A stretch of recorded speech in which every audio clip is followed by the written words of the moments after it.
Salut à tous, mesdames, messieurs, bienvenue à cette nouvelle édition d'information en langue française sur Afrique Média. Merci également de nous recevoir chez vous pour cette tranche d'information en langue française. C'est votre chaîne panafricaine. Nous commençons donc ce bulletin d'information aujourd'hui par la Guinée et Bissau, où l'Union africaine va contribuer aux efforts pour sortir le pays de la crise politique dans laquelle elle se trouve. Ceci dans l'organisation des élections et la révision de la Constitution selon le président de la dite commission, Moussa Faki Mahamat. Les élections législatives du 18 novembre prochain doivent permettre de dénouer la crise politique que traverse le pays depuis la destitution en août 2015 par le président José Mario Vaz de son premier ministre Domingo Simoé Pereira, chef du Parti africain pour l'indépendance de la Guinée et du Cap-Vert, auquel Vaz appartient également. Dans un communiqué, l'Union africaine avait annoncé qu'outre la mission d'observation électorale, elle fournirait en étroite collaboration avec les Nations Unies et la CEDEAO une expertise technique pour la révision constitutionnelle envisagée. Et cette visite intervient alors que le recensement électoral lancé le 20 septembre dernier avec près d'un mois de retard connaît des difficultés. Un nouvel accord de sortie de crise en Guinée-Bissau a été conclu au sommet extraordinaire de la CEDEAO le 14 avril dernier à Lomé. Et cet accord a abouti à la désignation d'un premier ministre de consensus chargé de conduire le pays aux législatives et à la reprise des travaux du Parlement et qui s'est réuni le 19 avril 2018 pour la première fois en 2 ans. Cap cette fois-ci au Mali où l'opposition se dote d'un nouveau front. Il s'agit ici d'une coalition dénommée Front pour la sauvegarde de la démocratie. La plateforme a été créée samedi dernier et rassemble plusieurs leaders de l'opposition autour de leur chef Soumaïla Cissé. Le Front pour la sauvegarde de la démocratie rassemble plusieurs candidats aux élections générales, une trentaine de partis, de mouvements et d'associations. Dans une déclaration commune, Paul Ismaël Boro affirme que l'objectif de la coalition est de lutter contre les dérives du régime en place. L'opposition malienne conteste toujours la réélection du président Ibrahim Boubacar Keïta en tant que président de la République. Au Niger, c'est l'opposition et le gouvernement qui ont accepté de réviser le code électoral. Ceci en mettant sur pied un comité chargé de faire des propositions. Ce comité est installé le 5 octobre à Niamey par le Premier ministre Brigui Fafini. Et selon lui, ce comité est chargé de faire des propositions d'amendement pour des élections consensuelles et transparentes. Depuis 2017, l'opposition nigérienne conteste le nouveau code électoral élaboré selon elle, sur une base non consensuelle et sans sa participation. Les opposants rejettent également la nouvelle Commission nationale électorale indépendante issue de ce même code et où elle refuse de siéger. Et ces scrutins doivent normalement être précédés par des élections municipales et régionales, d'abord prévues pour janvier 2017 avant d'être reportées. Le président Mahamadou Issoufou, réélu en 2016 pour un second quinquennat, a assuré qu'il ne modifierait pas la Constitution pour essayer de briguer un troisième mandat. Nous restons en politique, mais cette fois-ci au Nigeria, où le vice-président du Nigeria, à savoir Atiku Abubakar, a donc été désigné par le Parti démocratique du peuple au Nigeria, le principal parti d'opposition, pour être candidat à la présidentielle à venir qui se tiendra en février 2019. Il a donc été élu le 7 octobre 2018 lors des primaires de son parti politique. Les détails avec vous, Fallon Chunia. Le Parti démocratique populaire a annoncé la candidature de Atiku Abubakar, l'ex-vice-président du Nigeria qui affrontera Muhammadu Buhari et dans le cadre de la présidentielle sous la bannière du PDP. Une candidature rendue publique pendant la convention nationale de ce parti avec plus de 40% pour Atiku Abubakar, soit 1532 voix. L'ex-vice-président a dévancé de loin les 12 autres prétendants au titre dont l'actuel président du Sénat, Bukola Saraki, qui a accueilli 317 voix lors de ses primaires. À 70 ans, Atiku Abubakar, originaire de l'État de l'Adamawa au nord-est du Nigeria, n'est pas sa première tentative de conquête du pouvoir. L'ex-vice-président essaie aujourd'hui pour sa 4e fois d'accéder à la magistrature suprême, un exercice qu'il a commencé depuis 1992. Pour son parti, le PDP, son expérience en tant qu'ancien vice-président du pays est un atout majeur pour sa victoire. Cap cette fois-ci en Côte d'Ivoire et nous parlons des élections locales. Ces élections locales battent leur plein actuellement dans le pays et donc les candidats investissent le terrain à la recherche des électeurs. Et donc pour soutenir dans cette campagne électorale, le collectif des églises évangéliques a organisé une nuit de prière pour avoir des élections transparentes, libres et apaisées en Côte d'Ivoire. C'est un reportage de nos correspondants Isaac Tao et Oscar Goué.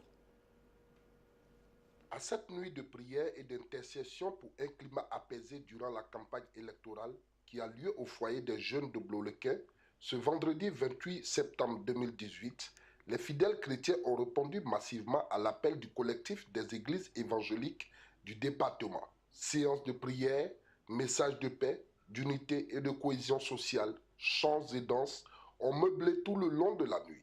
Explication de cette nuit de soutien spirituel à la campagne électorale avec Remizou Yoro, président des Fils de David. C'est par révélation que nous avions été convaincus de venir à Blolequin pour organiser une nuit d'intercession pour des élections apaisées dans le Cavalier. Quand nous venions ici, nous n'avons pas mesuré l'ampleur de la chose. Nous avons voulu obéir à notre Dieu qui nous avait déjà accompagnés dans le coin d'Ébé pendant la crise, pour nous aider à faire taire les armes. Et depuis cet instant, on s'est mis en ordre de bataille chaque fois qu'on entend sa voix, l'exécuter ce qu'on nous dit. Mais depuis notre arrivée à Blolequin, il avait déjà révélé à ses serviteurs ici qui étaient dans un collectif de veiller tous les derniers vendredis du mois pendant 12 mois. Et que cette fois-ci, c'était une veillée importante parce qu'elle était à la veille des élections.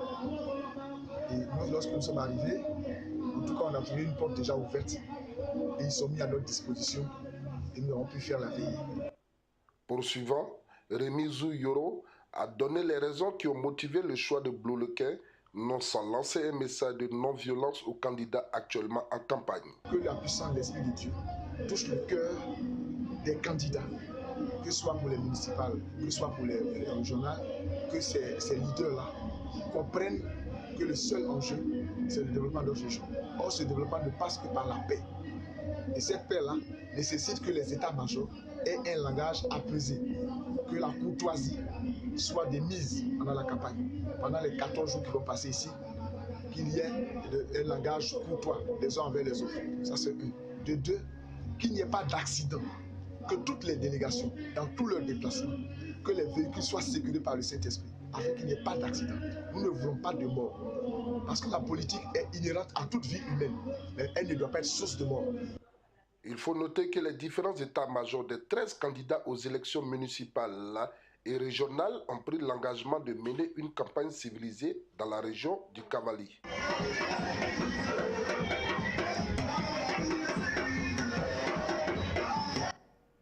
Toujours en Côte d'Ivoire, le candidat du PDCI-RDA, le professeur Cess Daniel, était samedi dernier dans la ville côtière de Jacquesville. Et il y était pour battre campagne pour les prochaines élections régionales dans son pays. Il a donc demandé aux populations de cette zone-là de voter utile. C'est un reportage de notre correspondant Mathias Zakam depuis la Côte d'Ivoire. Les élections régionales s'annoncent palpitantes dans la région des Grands Ponts. 2 candidats vont s'affronter pour les régionales. À ces élections, Cess Daniel défendra les couleurs du PDCI-RDA face au candidat sortant dont il qualifie le bilan de négatif. Quand vous avez un fils qui est un mauvais maçon, ne lui donnez pas votre maison. Parce que s'il construit et que demain ça s'écroule, c'est vous-même qui allez en mourir. Il vaut mieux chercher un bon maçon. De sorte que quand il a bien construit, demain, vous puissiez dormir chez vous, tranquille, paisiblement. C'est ça qu'il faut rechercher désormais dans notre région, dans la région des Grands Ponts. En meeting à Jacquesville le samedi dernier, Cess Daniel, le candidat du PDCI-RDA, a exhorté les populations à voter utile. Au cours de ce meeting, Cess Daniel a dénoncé les manœuvres antidémocratiques de son adversaire. Nous allons nous asseoir avec une représentation de nos chefs, une représentation de nos jeunes, de chaque département. Nous allons nous retrouver ensemble. Nous allons analyser notre programme et nous allons sortir ce qui est essentiel, ce qui est bon pour la région, ce qui est bon pour le département, en prenant en compte et ce qui est général et ce qui est spécifique. Et c'est comme ça que nous allons faire la région ensemble. Je n'ai pas besoin de vous détailler ou bien de dévoiler le contenu du programme, parce que les murs ont des oreilles. Mais ce que j'ai pu vous dire, c'est que les jeunes ont leur place. On va les organiser, on va les former, les femmes seront formées et vous verrez vous-même ce que c'est que le développement. Chers parents, chez nous on dit que la ficelle qui est longue finit par prendre la bouse. Notons que la région des Grands Ponts regroupe 3 grands départements, à savoir Jacquesville, Dabou et Grand Laou. Ces 3 grands départements comptabilisent au total 120 818 électeurs que devront se partager les 2 candidats. Nous restons en Côte d'Ivoire. Il y a quelques jours seulement, une incident s'était produit dans le village d'Anono, c'est dans la commune de Cocody. Un incident donc en rapport avec un litige foncier qui avait causé plusieurs dégâts matériels et plusieurs personnes ont également été blessées dans ce village d'Anono. Notre correspondant donc Mathias Zakam est allé à la rencontre du chef du village d'Anono pour en savoir plus sur cette affaire. Son reportage. Après les affrontements qui ont opposé mardi dernier des centaines de gendarmes et villageois d'Anono, un village de la commune de Cocody, suite à un conflit foncier, nous avons approché M. Gorogo Nangui Sévérin, le chef de ce village en plein cœur d'Abidjan, pour comprendre les motivations réelles de cet affrontement. Il y a un certain Yadé Koulibaly qui dit qu'il est propriétaire de 5 hectares à Anono, comme en pleine ville, c'est-à-dire en plein Anono, lui il est propriétaire de 5 hectares. Depuis 1996, Oufoué est mort en 1993. Il y a des Koulibaly sort, il vient et il dit non, c'est au feu qui lui a donné 5 hectares à nous. Il dit 3 ans après la mort d'Oufoué. Mais en même temps, quand c'est Oufoué qui te donne, Oufoué, en tant que président de la République, alors, quand il va te délivrer au moins un document. Montre-nous le document qu'Oufoué t'a donné. Il n'y a jamais de document aujourd'hui. Donne-nous l'attestation villageoise, il n'y a jamais d'attestation villageoise. Jusqu'à un matin, il nous sort un TF, c'est-à-dire un titre foncier. C'est là moi il lui a dit, mais attends, vous faites un trop. Mais si vous faites un trop, il n'y a qu'à t'envoyer un soko, vous pouvez t'envoyer un soko pour 5 hectares, 10 hectares. Parce que je dois même alimentaire, il n'a pas 5 hectares. 13 ans après le conflit qui a lieu dans son village, Gorogo Nangui Sévérin, par un arrêté, a interdit aux candidats des municipales de faire campagne dans son village. Mais suite à la médiation de l'honorable Koudounion Philibert, député de la commune et certaines autorités, l'interdiction a été levée. Dans cette colère noire, on a interdit toute manifestation de campagne. C'est-à-dire un individu ne peut pas se lever, aller prendre 400 gendarmes pour venir créer ce désordre. Et puis en même temps, on nous dit non, d'accepter que les gars viennent faire les meetings. Mais tu vas venir faire les meetings. Avec tous ces désagréments qu'il est venu causer, et puis on fait comme si rien n'était. On a dit non, ça ne marche pas. Donc on a bloqué tout jusqu'à ce que hier, la préfecture, le ministère de l'Intérieur, derrière les autorités venir et puis discuter pour voir les moyens comment sauver la situation. Notons que Tiemoko Yadé Koulibaly, l'homme qui a suscité le conflit, a obtenu 5 hectares de terrain sur le site du village à l'aide de documents falsifiés qu'il dit détenus de Oufoué-Boigny depuis 1995, alors que le père de la nation s'est éteint depuis le 7 décembre 1992. Encore en Côte d'Ivoire, le 6 octobre 2018, les planteurs d'EVA sont descendus dans les rues pour exprimer leur colère. Ils réclament donc 4 mois d'arriérés de salaire et exigent au patron de l'usine en charge de l'achat de leur caoutchouc de leur restituer leur dû. Mathias Zakama et signe une fois de plus ce reportage. Plusieurs dizaines de planteurs d'EVA du Léboutou ont bloqué la principale voie d'accès à la ville le samedi dernier pour réclamer 4 mois de salaire à Vincent Louest, patron de l'usine ICTA, située à Boubouri dans le département de Dabou. Ces manifestants réclament à la société la somme de 800 millions de nos francs. Depuis 4 mois, les plantons sont mal payés. Et ces 2 derniers mois-là même, ils n'ont pas reçu de paiement. Ils n'ont pas pu scolariser leurs enfants. Ils sont dans la faim. On ne sait plus quoi faire pour eux. Donc nous sommes sortis, crier merde. Ce problème est posé par l'Ouest et sur Vincent, fondateur et membre, comme on appelle, du fiche, de IFTA aussi. Ils bloquent notre argent, ils prennent pour faire des affaires personnelles. Pendant ce temps, les planteurs, on en a marre de sortir du marché. En effet, depuis 4 mois, l'ancien ministre Vincent Louest Esso, patron de l'usine, devrait verser 800 millions représentant le prix de vente aux différents apporteurs d'affaires et planteurs d'EVA. Excédés par cette situation, les manifestants se disent prêts à aller jusqu'au bout pour entrer en possession de l'argent pour scolariser leurs enfants. De pauvres paysans sur lesquels la richesse du pays repose, sont bloqués en ce moment. Leurs fortunes ont été bloquées à cause d'une personne, à cause de M. Vincent Esso, l'OS de Diboumou. C'est cette personne-là qui a eu à bloquer tout cet argent parce qu'elle se trouve présentement être PCA de la structure ITCA. À cause de cette structure-là, tous ces planteurs ne trouvent pas les enfants là à l'école. Tous ces planteurs souffrent en ce moment. Vraiment, c'est inadmissible. On ne sait pas à qui faire face. Raison pour laquelle nous sommes aujourd'hui sortis en petite masse pour essayer de voir comment est-ce qu'à partir d'aujourd'hui, là même que les choses peuvent se faire. Informé de la situation, une équipe de police est rendue sur les lieux pour entamer une négociation avec les manifestants. Cette négociation a permis de libérer la voie d'accès à la ville et de rapprocher les deux parties en conflit qui ont finalement entamé des négociations pour trouver une issue favorable au problème. Au Niger, 4000 personnes ont manifesté dans les rues de Niamey et la capitale du Niger. Ces personnes s'insurgeaient contre la loi de finances de 2018 qu'elle juge antisociale. Le projet du budget était en cours d'examen au Parlement lorsque les manifestants ont tenu un meeting devant la Chambre basse. Selon une figure de la contestation, leur combat va continuer de façon plus résolue et plus déterminée. Et pour ce faire, ils continueront à se mobiliser car les mesures injustes, selon eux, sont reconduites dans le projet de loi de finances de 2019. Une autre manifestation a donc été organisée à Dosso, dans le sud du pays, selon les organisateurs. Rappelons que depuis octobre 2017, un collectif de la société civile, de l'opposition politique et de quelques syndicats organise des manifestations pour demander l'abrogation de cette loi de finances de 2018. Au Soudan du Sud, nous parlons également des économies. La livre a de nouveau été dévaluée dans ce pays. C'est la troisième dévaluation de la monnaie locale depuis le début de cette année. Une mesure donc qui fait face à la crise économique croissante au Soudan. C'est un reportage de Lydienne Ndedi. La livre est passée à 47,5 pour $1 au Soudan, contre 28 pour $1 précédemment. Et selon Abbas Abdallah, membre de la commission et président de l'Union des banquiers, l'institution mondiale annoncera dorénavant le taux de change au quotidien. Cette nouvelle dévaluation intervient moins d'1 mois après que le président Omar el-Béchir a limogé le gouvernement, accusé de ne pas avoir réussi à remédier aux difficultés économiques. Un nouveau premier ministre, Mouattaz Moussa Abdallah, a été chargé de former un cabinet restreint. Le Soudan fait face à une inflation de plus de 65% et le coût des denrées alimentaires et d'autres produits a plus que doublé depuis 2017.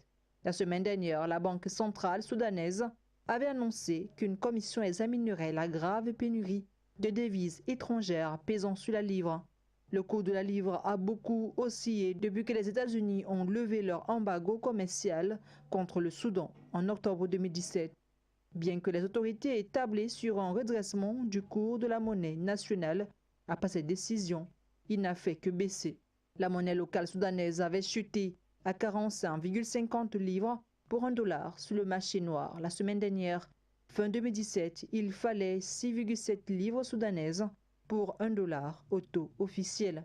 La Banque mondiale a suggéré de lever les restrictions entre les marchés de change officiels et parallèles afin de donner un coup de fouet à l'économie.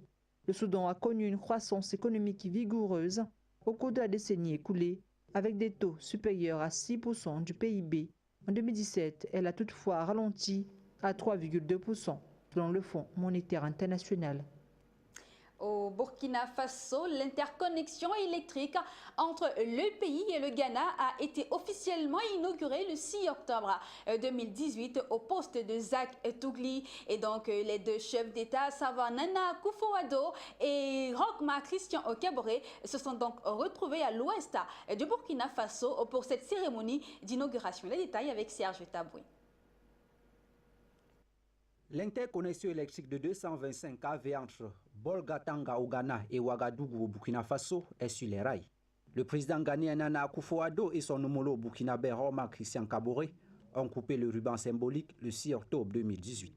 Cette ligne qui relie les deux pays, longue de 188 km, fonctionnelle depuis le mois de juin, aura un impact majeur car elle permettra de réduire les délestages causés par les déficits énergétiques, de diversifier les sources d'importation d'énergie vers le Burkina Faso.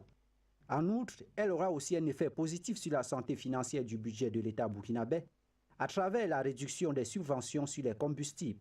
Avec la maîtrise du coût moyen d'électricité, 25 villages situés le long du tracé ont été financés pour être électrifiés, ce qui a bénéficié à près de 3500 nouveaux ménages, soit plus de 21 000 personnes, précisément en milieu rural.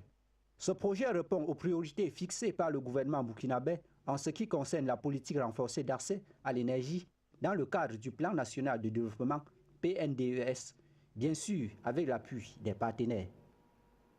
En République démocratique du Congo, près de 39 personnes ont perdu la vie le 6 octobre 2018 dans l'explosion d'un camion-citerne d'essence. C'était dans l'ouest du pays. Le président de la République, dont Joseph Kabila, a décrété 3 jours de deuil national.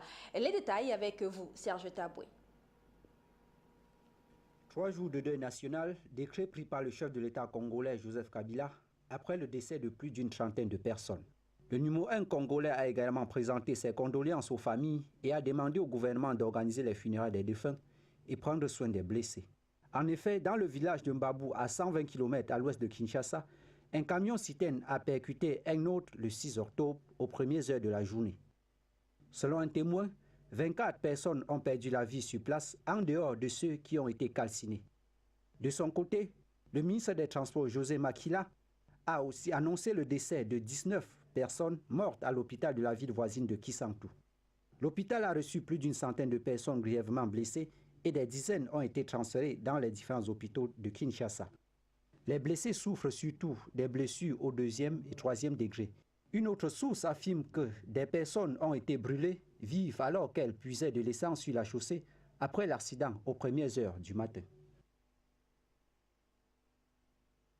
Information, c'est en Tunisie où le président de la République, Béji Caïd Essebsi, a décidé de prolonger jusqu'au 6 novembre l'état d'urgence en vigueur depuis 2015 en raison d'une série d'attaques djihadistes sanglantes.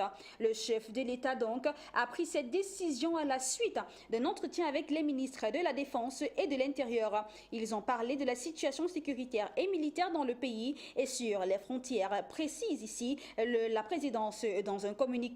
L'état d'urgence qui intervient à l'approche des élections législatives et présidentielles est prévu donc en 2019, octroi des pouvoirs d'exception aux forces de l'ordre. En 2015, 3 attentats majeurs revendiqués par le groupe extrémiste État islamique ont frappé la Tunisie. L'état d'urgence est sans cesse renouvelé depuis le 3e de ces attentats perpétrés contre la garde présidentielle le 24 novembre 2015 en plein Tunis. Un attentat qui avait causé la mort de 12 agents. Mercredi dernier, 2 soldats ont péri dans l'explosion d'une mine lors d'une opération antiterroriste au mont Chambi. Une information nous parvient à l'instant. Il s'agit également de la Tunisie où le Premier ministre a annoncé les élections législatives et présidentielles avant la fin de 2019. Nous reviendrons sur cette information dans nos prochaines éditions d'information. Et c'est sur ce donc que nous mettons en thème à cette édition d'information langue française sur Afrique Média. De votre fidélité, nous vous remercions. N'oubliez pas que nos programmes se poursuivent sur votre chaîne panafricaine. Et sur ce, portez-vous bien.